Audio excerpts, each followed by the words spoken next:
अब इसके बाद हम आएंगे लैंड टू लैंड फॉल्ट पे, या इसको डबल लैंड फॉल्ट भी बोलते हैं। ठीक है। सिंगल लैंड टू फॉल्ट की तरह वही हमने अनलोडेड 3 फेस जनरेटर लिया हुआ है। ये इसका फेस ए है, ये फेस बी है, ये फेस सी है, ठीक है, और ये ग्राउंड है।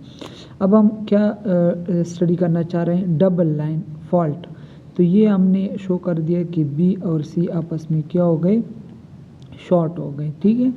तो ये आपस में क्या हो गए, शॉर्ट हो गए। तो इसके हम एनालिसिस करेंगे, ठीक है।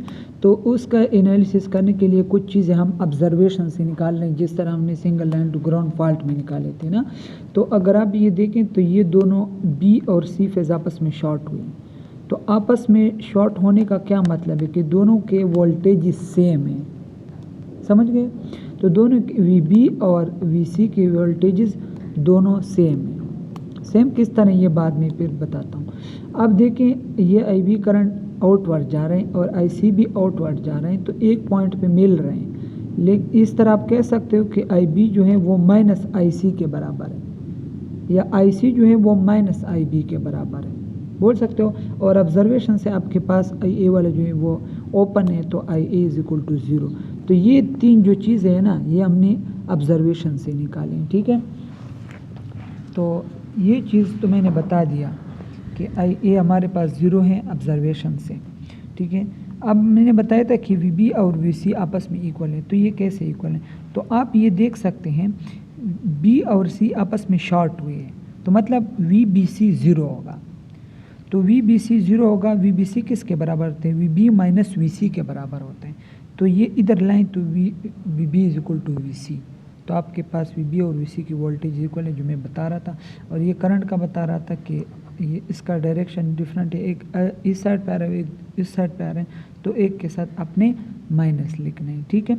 और अगर आप फॉल्ट करंट को देखें ना, तो फॉल्ट करंट जो अकर हो रहा है ना, वो आई बी की डायरेक्शन में है। तो फॉल्ट करंट जो है ना अब आई बी के बराबर है, ठीक है। तो ये हमने पहले भी डिस्कस किए थे सिंगल लाइन टू ग्राउंड की फॉल्ट में। ये आई ए 1 के लिए इक्वेशन था, ये वही आई ए 2 के लिए इक्वेशन था, ये आई ए 0 के लिए इक्वेशन है, वही पुरानी इक्वेशन है, ठीक है। लेकिन अब हम क्या करेंगे, इसमें आई ए 0 पुट करेंगे और आई बी की जगह या आई सी की जगह, अब आपकी मर्जी है, जिसकी जगह आप पुट करना चाहते हो उस दूसरे का आपने निगेटिव पुट करना है इन फार्मूलों में, ठीक है। तो ये 1/3 आ जाएगा। ये आप आई ए हमने 0 पुट कर दिया, ठीक है। ये जो है हमारे पास अल्फ़ा है, इसको ए भी बोल सकते हो, मर्जी ए यूज़ करो या अल्फ़ा यूज़ करो। मैंने इधर अल्फ़ा लिखा हुआ है, ठीक है। अल्फ़ा ए आई बी बोल दो, ठीक है। और आई सी की जगह आप क्या पुट कर सकते हो, आई सी की जगह आप पुट कर सकते हो माइनस आई बी, क्योंकि माइनस आई बी के बराबर है। तो इसकी जगह आप माइनस आई बी पुट करोगे तो माइनस बाहर आ जाएगा ना, तो minus A square I B हो जाएगा। ये इस तरह हो जाएगा, ए आई B minus A square I B, क्योंकि आई सी की जगह हमने माइनस आई बी पुट कर दिया। तो इससे अगर आप आई बी कॉमन कर लोगे तो आपके पास क्या आएगा, आई B into A minus A square. ये आपके पास आ गया आई ए 1 की इक्वेशन। तो ये मैंने इधर छोटा सा लिख दिया है। और 1/3 तो साथ में होगा ना, वो तो बाहर है। तो ये हो जाएगा I B by 3 into A minus A square, या अल्फ़ा माइनस अल्फ़ा स्क्वायर, ये एक ही चीज़ है। अब आई ए 2 में पुट करेंगे। अब उसी तरह आई ए 2 में आई ए 0 पुट करेंगे तो वो 0 हो जाएगा, ठीक है। ये ए स्क्वायर आई बी या अल्फ़ा स्क्वायर आई बी, ये तो उसी तरह होगा। आई सी की जगह हम फिर क्या पुट करेंगे, माइनस आई बी पुट करेंगे, ठीक है। तो माइनस आई बी जब पुट करेंगे तो ये ए स्क्वायर ये ए स्क्वायर आई बी है। और इसमें जब हम माइनस आई बी पुट करेंगे सी की जगह, तो ये माइनस ए आई बी आ जाएगा। तो आई बी इससे कॉमन कर लो तो ये ए स्क्वायर माइनस ए आ जाएगा। और 1/3 तो बाहर था ना, तो 3 इधर आ जाएगा। तो ये आपके पास आई ए 2 की इक्वेशन आ गई। इधर हमने लिख दिया I B by 3 alpha square minus alpha, या ए स्क्वायर माइनस ए, ये आपके पास इक्वेशन 2 आ गया। आई ए 0 में भी इस तरह इसको 0 पुट करो, आई बी उसी तरह होगा, आई सी की जगह माइनस आई बी पुट करोगे तो ये कैंसिल हो जाएंगे, तो आई ए ज़ीरो हमारे पास क्या है, ज़ीरो है। तो अब अगर हम देखें ना, आई ए वन जो हमारे पास आया है वो आया है I B by 3 alpha minus alpha square या ए माइनस ए स्क्वायर, और जो आई ए टू आया है वो I B by 3 alpha square minus alpha आए हुए हैं। तो इसका मतलब ये है सिर्फ समझाने का कि एक के साथ आया हुआ है ए माइनस ए स्क्वायर और दूसरे के साथ आया है ए स्क्वायर माइनस ए। तो इसका क्या मतलब है, इसका मतलब ये है कि अगर हम ये कैलकुलेट कर ले, ए बताया था ए क्या होता है, ए की वैल्यू होती है 1 मैग्नीट्यूड इंटू एंगल 120 होता है, और ए स्क्वायर जो बताया था 1 एंगल 240 होता है। तो अगर हम उन वैल्यूज से ए माइनस ए स्क्वायर की वैल्यू निकालें और ए स्क्वायर माइनस ए की वैल्यू निकालें तो ये आपस में क्या है, अपोजिट हैं। तो इसके लिए आई ए वन जो है वो माइनस आई ए टू के बराबर हो जाएगा, या आई ए टू जो है वो आई ए वन के बराबर हो जाएगा। अब जो मैं इधर बता रहा था कि आई ए वन जो है वो माइनस आई ए टू के बराबर है, तो वो प्रूफ कराने लगा हूँ। ये ए की वैल्यू है 1 मैग्नीट्यूड इंटू एंगल 120 और ये 1 एंगल 240 ए स्क्वायर के बराबर है। ये अगर हम रेक्टेंगुलर में कन्वर्ट कर लेते हैं, मैंने पहले भी बताया था माइनस 0.5 प्लस 0.8666 जी ये ए के बराबर है, और ए स्क्वायर के बराबर ये माइनस 0.5 माइनस 0.866 जी के बराबर है। ठीक है, तो अगर हम ए माइनस ए स्क्वायर कैलकुलेट करना चाहते हैं तो ए की वैल्यू लिखेंगे माइनस ए स्क्वायर की वैल्यू लिखेंगे। ठीक है, तो ये माइनस इसके साथ प्लस हो जाएगा और ये माइनस इसके साथ प्लस हो जाएगा। तो ये अगर हम देखें ये एक प्लस एक माइनस ये कैंसिल हो जाएंगे और ये एड होकर 1.732 जी आएगा। अब ए स्क्वायर माइनस ए कैलकुलेट करते हैं। ए स्क्वायर की वैल्यू लिखिए, ये ए की वैल्यू लिखिए, ये माइनस के साथ प्लस हो जाएगा, ये माइनस प्लस माइनस हो जाएगा। तो ये माइनस 0.5 प्लस 0.5 ये कैंसिल हो जाएंगे और ये आपस में ऐड हो जाएंगे, लेकिन इसके साथ माइनस होगा क्योंकि दोनों के साथ माइनस है। तो ये मैं बता रहा था कि ए स्क्वायर माइनस ए और ए माइनस ए स्क्वायर और ए स्क्वायर माइनस ए ये आपस में सिर्फ क्या है, उल्टा है। तो ये अगर उल्टा हो जाएंगे ये और ये आपस में उल्टा है, इसका क्या मतलब है कि आई ए वन को आप माइनस आई ए टू के बराबर लिख सकते हो, या आई ए टू जो है वो आई ए वन के बराबर लिख सकते हो, जिधर मैंने लिख दिया है। अब इधर हमने कहा था कि आई ए इज इक्वल टू 0 है। ठीक है, तो उसको हम प्रोसीड करते हैं। आई ए जो है हमारे पास I A zero plus I A one plus I A two के बराबर है। ठीक है, और ये हमने बताया कि ये 0 के बराबर है। अब जो है ना ये हमारे पास एक इक्वेशन आ गया। अब हम वोल्टेज पे जाएंगे। ठीक है, हमने इधर कहा कि ये जो वी ए है, वी ए ये तो 0 होगा क्योंकि ओपन है। ठीक है, तो वी बी और वी सी पे हम जाएंगे। ठीक है, तो इधर अगर आप ये वी ए 0 इसके हम बात अभी नहीं करते, ये वी बी और वी सी पे आ जाएंगे। ठीक है, तो हमारे पास जो वी बी की इक्वेशन थी ये आपके पास ये थी, अगर आप लोगों को याद हो मैं दोबारा उधर लेके जाऊंगा। A square V A one plus A V A two plus V A zero, और ये वी सी की इक्वेशन थी A V A one plus A square V A two plus V A zero. ये किधर से आए ये दोबारा बताने लग रहा हूँ। ये आपके पास इधर से आई थी, ये जो मैंने ये अध्याय के लिए लिखवाए थे आप लोगों को। ये वी बी की इक्वेशन थी और ये वी सी की इक्वेशन थी, ये उधर हमने लिख दिया। हमने क्यों लिख दिया, क्योंकि उसमें लिखा था कि वी बी और वी सी आपस में इक्वल है, तो उसको हम प्रोसीड करने जा रहे हैं।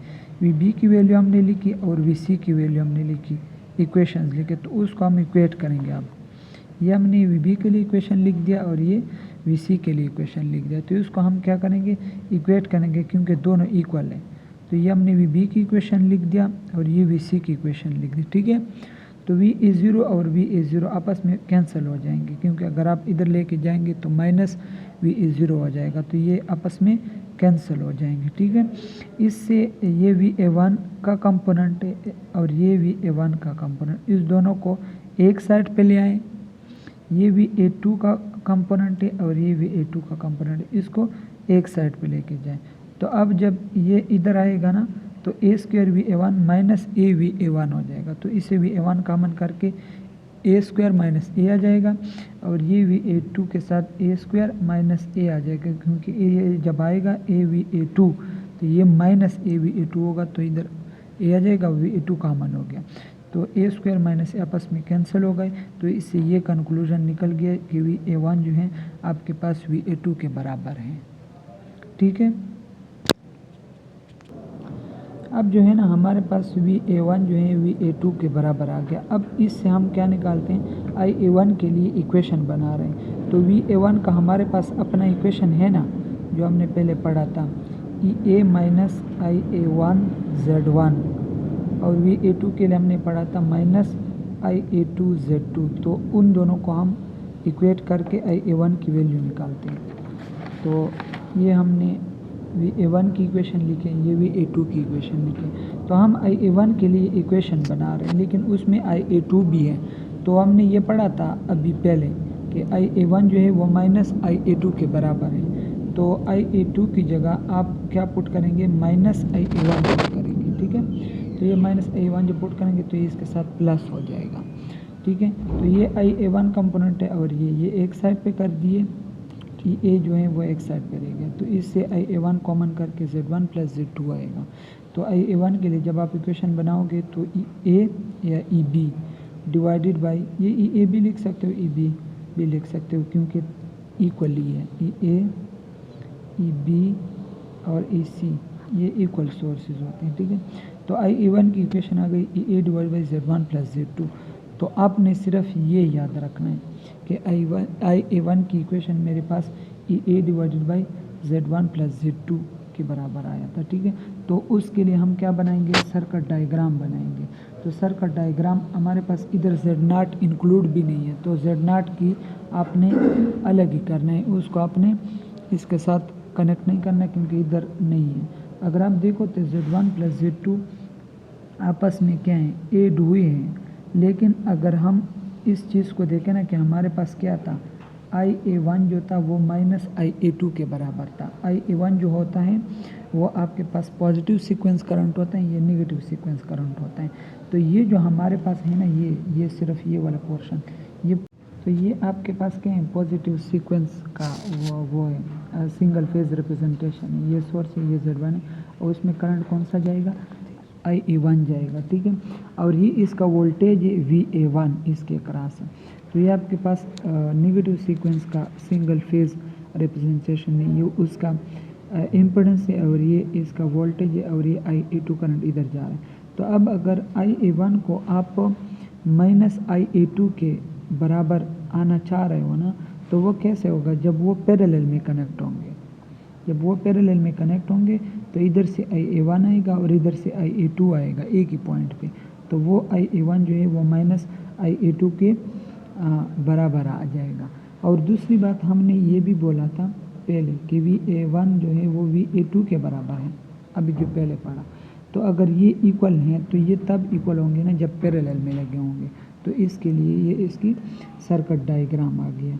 ठीक है, अब हम सिर्फ फॉल्ट करंट के लिए इक्वेशन बनाएंगे, फिर ये चीज़ जो है कंप्लीट हो गई। अब अगर आप देखें ना, मैंने पहले भी बताया था कि जो फॉल्ट करंट है वो वही IB वाला करंट है। तो IB से हम क्या निकालेंगे, फॉल्ट करंट निकालेंगे। ठीक है, तो उसके लिए हमने ये इक्वेशन उठाया है। ठीक है, IA1 वाला इक्वेशन उठाया है, जो IA1 जो था IAB/3 A माइनस A² के बराबर था। ठीक है, तो IB की जगह हम फॉल्ट करंट लिख, ये 3 इधर मल्टीप्लाई हो जाएगा। तो IB IF के बराबर है ना, तो IB की जगह हमने IF पुट कर दिया और ये A माइनस A², तो ये A माइनस A² इधर आ जाएगा। तो अगर आप फॉल्ट करंट निकालना चाह रहे हैं तो इस इक्वेशन से तो आप IA1 निकाल लेंगे, A divide by Z1 plus Z2 से आप IA1 निकालेंगे और फिर इसके साथ 3 मल्टीप्लाई करेंगे और A माइनस A² की मैंने वैल्यू बताई थी, कितना था वो, A माइनस A² की वैल्यू थी 1.732J। ये इसकी जगह आप ये पुट करेंगे तो आपके पास फॉल्ट करंट निकल आएगा। और ये इसकी थ्योरी है, ये स्टेप्स आपने खुद याद रखने होंगे कि अब मैं अभी किस पॉइंट पे जाऊंगा, तो ये आपने खुद जो है डिसाइड करना है।